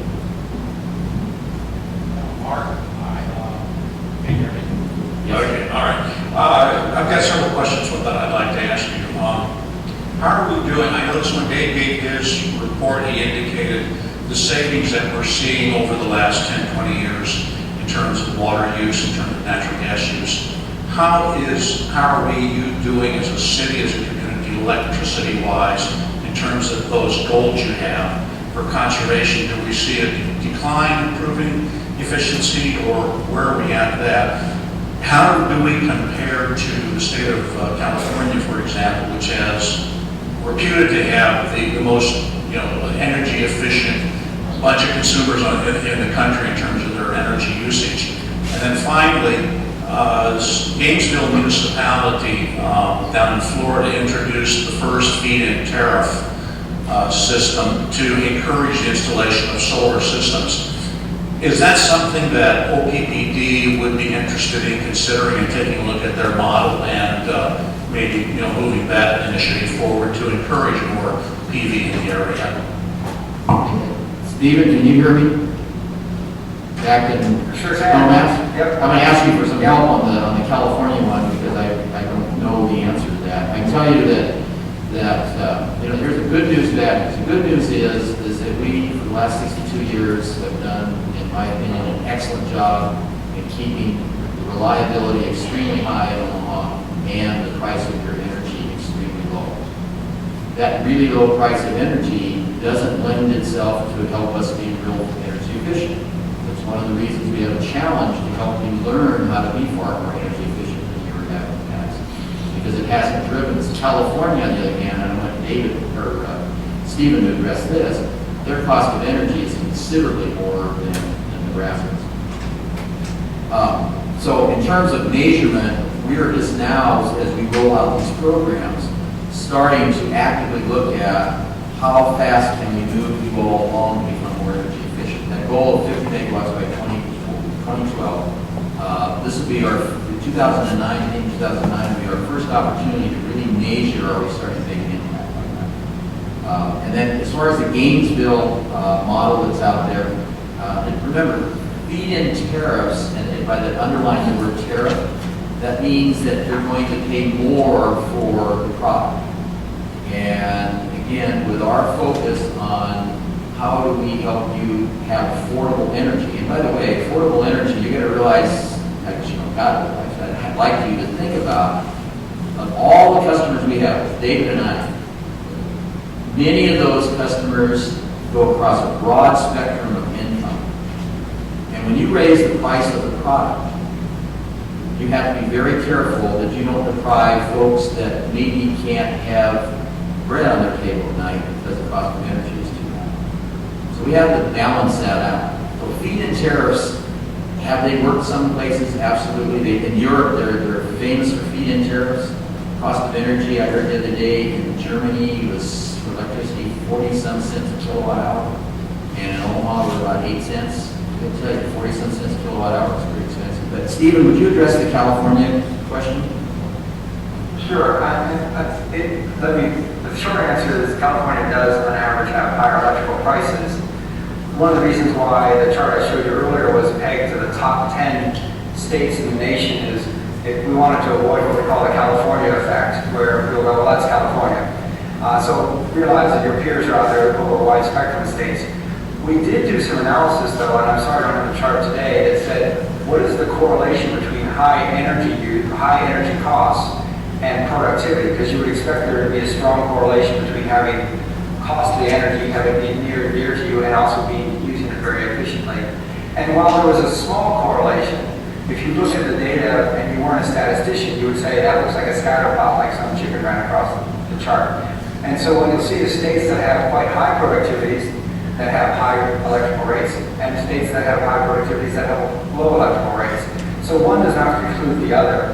And so I think actually there's the opportunity to drive productivity and get more output from the same kilowatt hours without having to dramatically drive up the cost.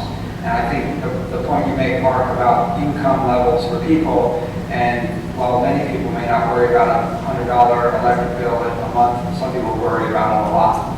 I'd also like to just comment briefly on the feed-in tariffs, because it's something I've looked at and our teams looked at some length. I think it drives personally the wrong behavior, because what it does is guarantee a high price for a product which doesn't drive efficiency into the system. And so when you're guaranteeing people in Germany, as they were a couple of years ago, 70 cents a kilowatt hour for putting on the system, how does that make the person who puts it on the system efficient? How does it make the panel manufacturer efficient? How does it make the silicon manufacturer efficient? And so I very much, I think that the nation, and I think Nebraska as well, ought to think about how do you drive down the cost of those renewables by competition within the industry, so that OPPD is buying this resource at the lowest cost possible, using its purchasing power to drive the cost down further, and ultimately push the whole industry in that direction.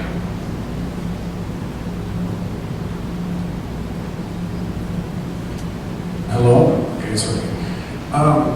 The OPPD fellow said that nuclear power was carbon-free, And repair and maintenance of those plants put out more carbon and efficiency and renewables, so it's not carbon free. And you are also receiving money for the state to do efficiency, when you, in your own presentation, said the least cost electrical service is through efficiency.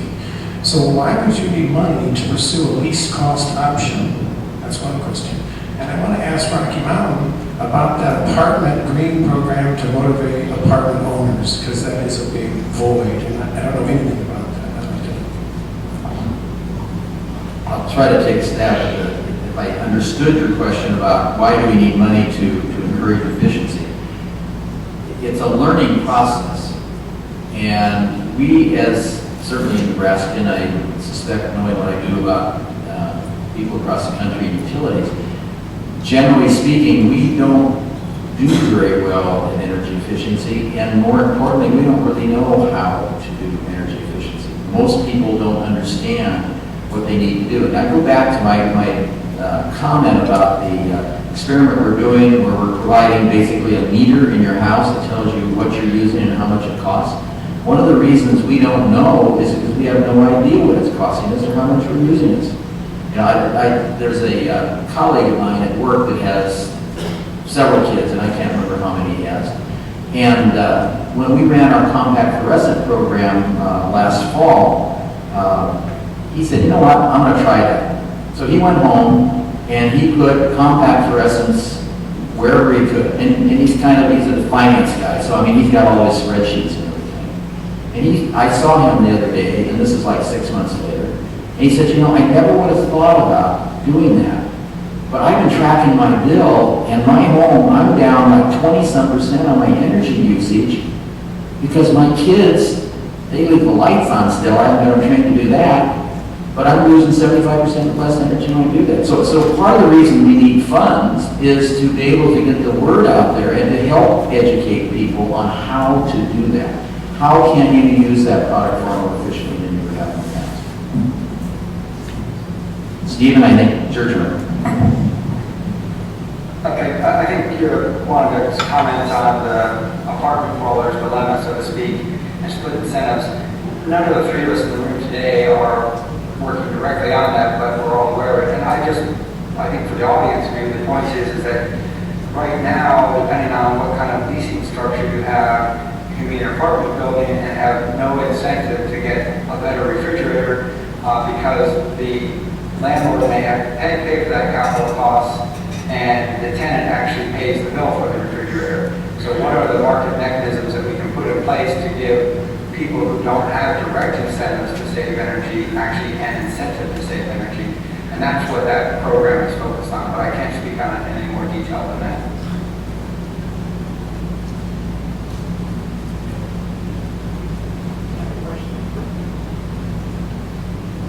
Hi, it's a question for OPPD and NPD, but perhaps Rocky Mountain can chime in too. I'm a residential customer here, in fact, I live just a few blocks away. I think I'm in the standard rate plans. Now, Mark mentioned just a few minutes ago that the typical kilowatt hour is about 8 cents. No, that's not accurate. Right now, I'm paying $180 a year for 0 cubic feet of gas, and I'm paying $100 a year for 0 kilowatt hours of electricity, and another $80 a year for 0 gallons of water. You have fixed costs, your basic charges, charge line items on your bills. And I've been to your websites and I see your explanation on why you have fixed cost charges and why you bill that way. But if we're trying to motivate people to conserve, if we're trying to reflect perhaps the best way to motivate people, that is by dollars and cents, we need to bill accordingly for what people consume. These fixed charges on the monthly bills make the unit costs per kilowatt hour, per cubic foot of gas artificially low. If the unit costs are artificially low, then small users end up subsidizing large users. Small users either because they don't consume much, or small users because they're efficient. And you're talking about the cost of electricity, how poor people are impacted. Well, Small users today are subsidizing large users because they are inefficient or because they have a big house. That seems counterproductive to the goal of increasing energy efficiency and reducing energy demand. Comments? Yeah, I think I got the basic perspective of the question. It really comes down to a question of service charge versus variable costs. At least at MPD, what we try to do is wrap as many of our fixed costs into that service charge. The variable costs fall back on the commodity. And I know that's not exactly what you want to hear. When I buy gasoline for my car, it's one number per gallon. All those fixed costs are built into that one number. Why can't you do the same thing? And it's also interesting because the whole industry is almost moving away from variable costs in what we're calling revenue decoupling. And I don't know that I can advocate revenue decoupling, but the merit that a lot of the public service commissions across the United States are even heading this way is such that they can use the utilities like MUD and OPPD and other utilities across the nation as a basis to go ahead and foster energy rebate programs. Because now if MUD or OPPD foster these energy rebate programs, they do so because it no longer affects their bottom lines. It almost goes counterproductive. And do know that in a service charge, whether it's a small customer or a large customer, you still have a meter, you still have a meter reader, you still have customer service. And so you got to recover that cost for that meter hanging on your personal house. I don't get charged $1 to use the gas pump at the gas station. And that gas pump is not on your personal house. We're going to take one more question. And I know there were a few hands up, but I'm sure you can figure out one on one. Actually, I have two. Merge them into one. But I've got the mic. You have no trouble convincing me that reduction in overall energy consumption, especially the carbon output from energy consumption, is a very high priority. And we've talked a lot about efficiency, and I'm very inclined to agree with you. That's going to be an area of major savings, and I appreciate the work you're doing on that. Two questions. One is for Steve. Given that energy is such a high priority, what priority is it as a saving in the master plan? Where does it rank among other priorities? And the question, and I mean it to be a bit of a hard question, is for OPPD and MUD. And I hear OPPD hoping to reduce carbon output by around 60% by 2060, and I hear MUD not planning to reduce carbon output at all because of flat graphs here. And the goal, that many people argue, is necessary and may even be required nationally, is 80% by 2050. How are you going to make up that difference? You have just hope for the best, or is there some idea you have about where else that savings would be? So the master plan, and what are you going to do about the reduction goal? First on the master plan.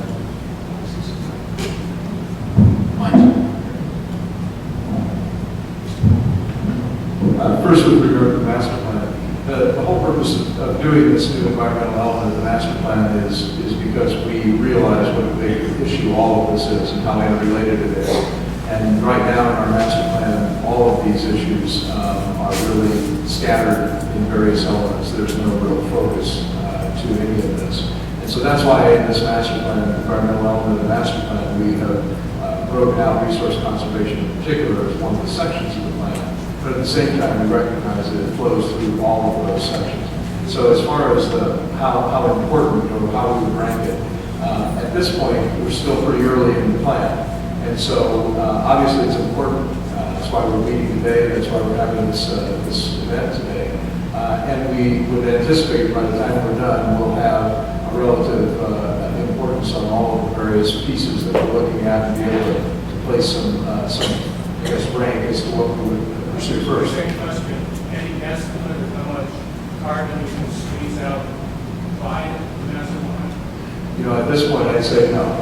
That's, again, part of what we hope to be able to do. And in particular, we hope as a part of the energy efficiency and conservation funds, it's one of the things we hope we'll be able to kind of drill into more so than we would without that help. Otherwise, we would probably stay at a fairly general level with some ideas about where to go. But we hope to be able to get a little more detail and really get down to some of those kinds of things. So at this point, it's a little early in the process. Obviously, it's important we wouldn't be here today.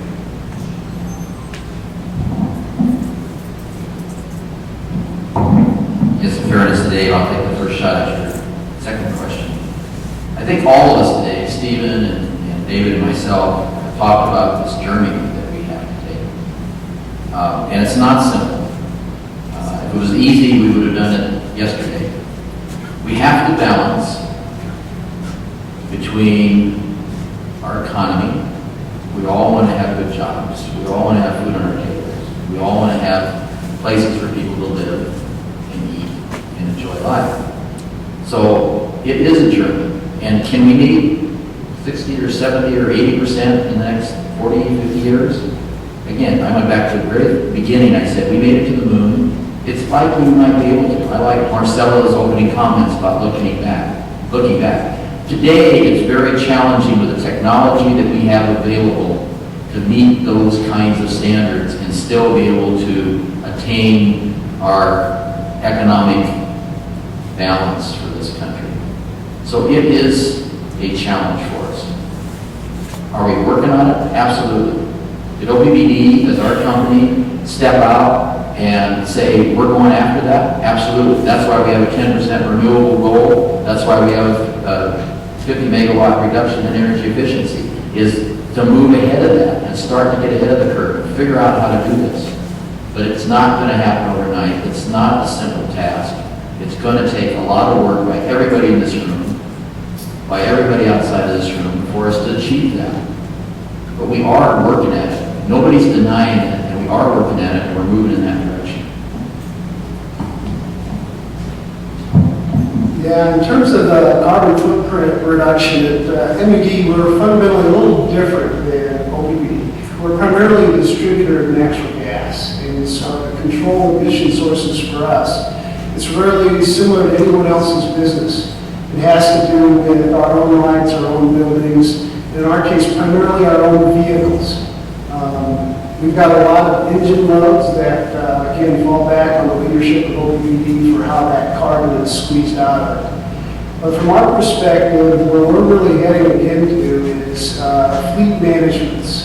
We've got, I think, around 200 vehicles regularly on the road, and the numbers are about 400 for total managed transportation equipment. We continue to pursue CNG vehicles in that, and like my slide kind of indicated, we see about 2.6 million pounds of carbon dioxide that we know we've displaced over this last 10 years, and we hope to significantly increase that. Now, in terms of bridging that 80% number that I think you're referring to, I think in Mark's slide it was like 47%. I certainly can't begin to speak for OPPD, but I did read something from David Sokol from Mid-America that kind of said, if the federal government mandates it, they'll meet it.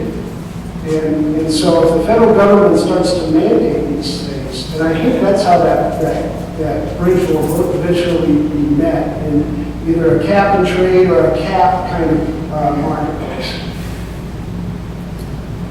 And with that, I want to conclude our meeting. I think Mark and Dave and the RMI team, there are a couple of questions left. I'd like to talk to them one-on-one.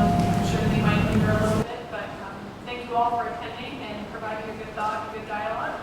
And I'm sure we'll see you hopefully again at the next Environmental Omaha meeting.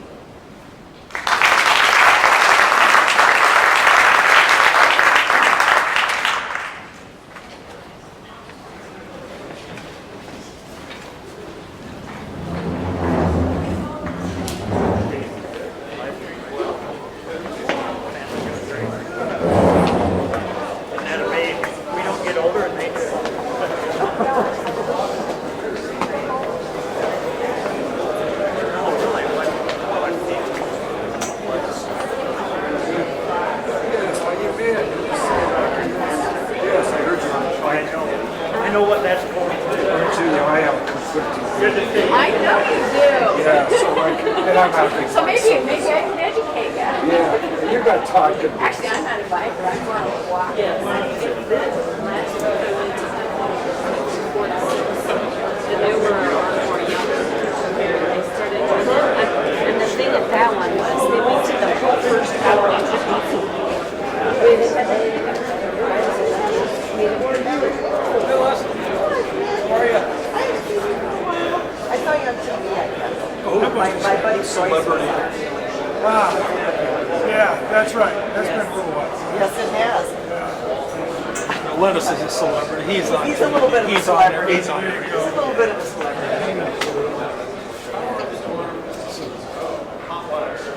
So you behaving yourself? Yeah.